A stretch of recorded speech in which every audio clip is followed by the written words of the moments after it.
एक पुरानी सी इमारत में वैद्य जी का मकान था। पिछले हिस्से में रहते थे और अगले हिस्से में दवाखाना खोल रखा था। उनकी पत्नी की आदत थी कि दवाखाना खोलने से पहले उस दिन के लिए आवश्यक सामान एक चिट्ठी में लिख देती थी। वैद्य जी गद्दी पर बैठकर पहले भगवान का नाम लेते थे, फिर वह चिट्ठी खोलते थे। पत्नी ने जो बातें लिखी होती, उनके भाव देखते, फिर उनका हिसाब करते। फिर परमात्मा से प्रार्थना करते कि हे भगवान, मैं केवल तेरे ही आदेश के अनुसार तेरी भक्ति छोड़कर यहाँ दुनियादारी के चक्कर में आ बैठा हूँ। वैद्य जी कभी अपने मुंह से किसी रोगी से फीस नहीं मांगते थे।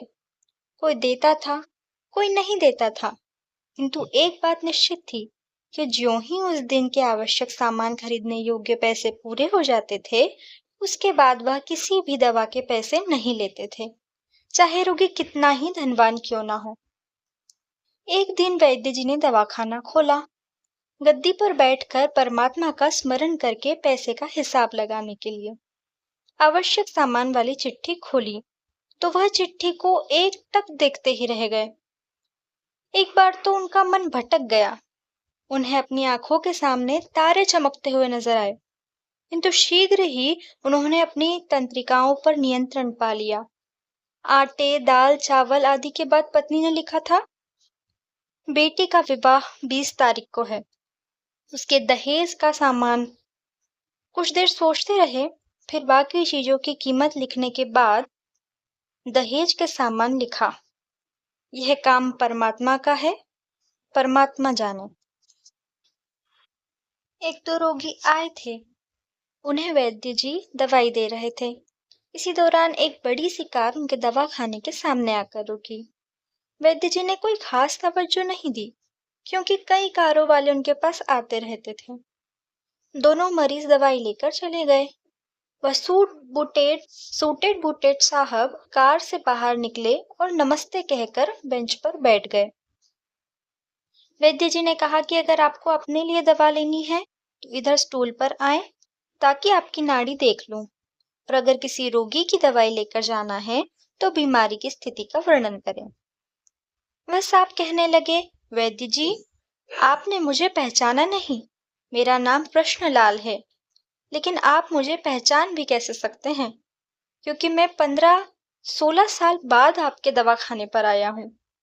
आपको पिछली मुलाकात का हाल सुनाता हूँ, फिर आपको सारी बात याद आ जाएगी। जब मैं पहली बार यहाँ आया था तो मैं खुद नहीं आया था, अपितु ईश्वर मुझे आपके पास ले आया था, क्योंकि ईश्वर ने मुझ पर कृपा की थी और वह मेरा घर आबाद करना चाहता था।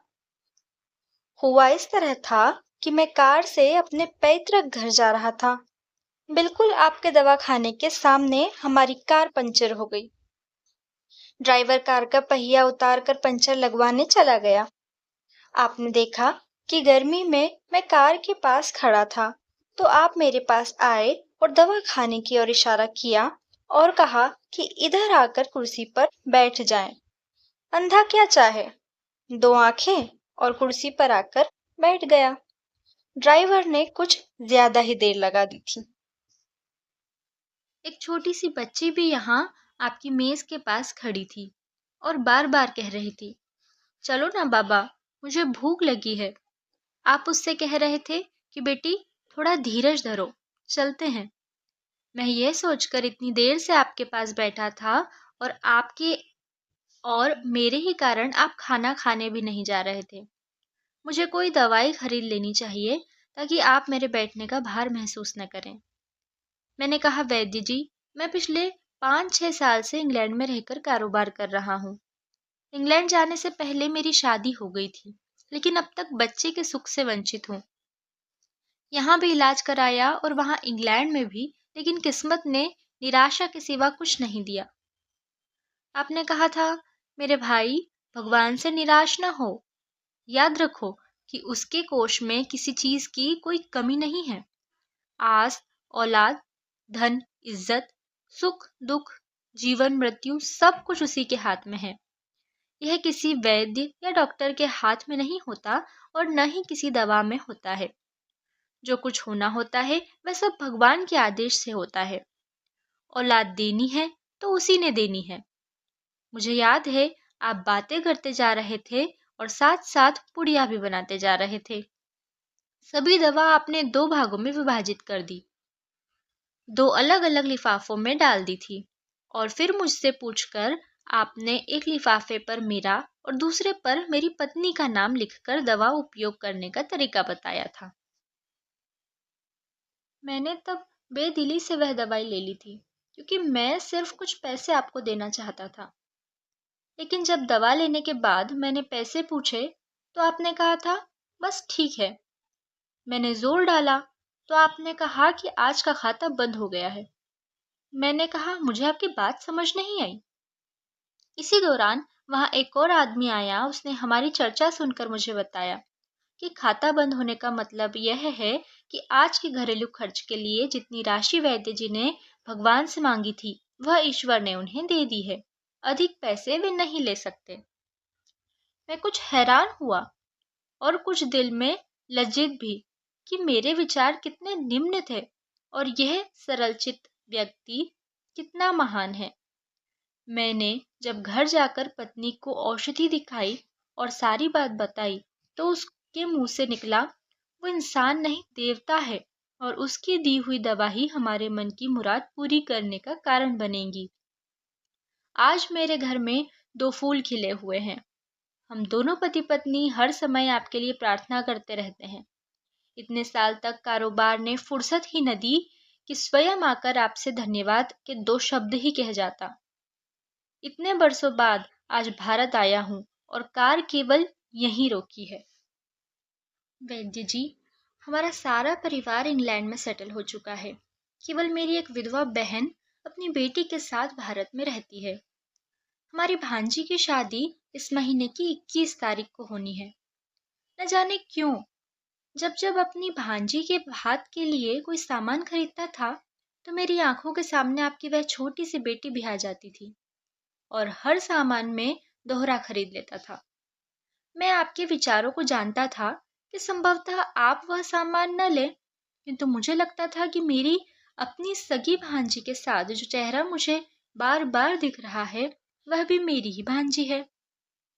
मुझे लगता था कि ईश्वर ने इस भांजी के विवाह में भी मुझे भात भरने की जिम्मेदारी दी है।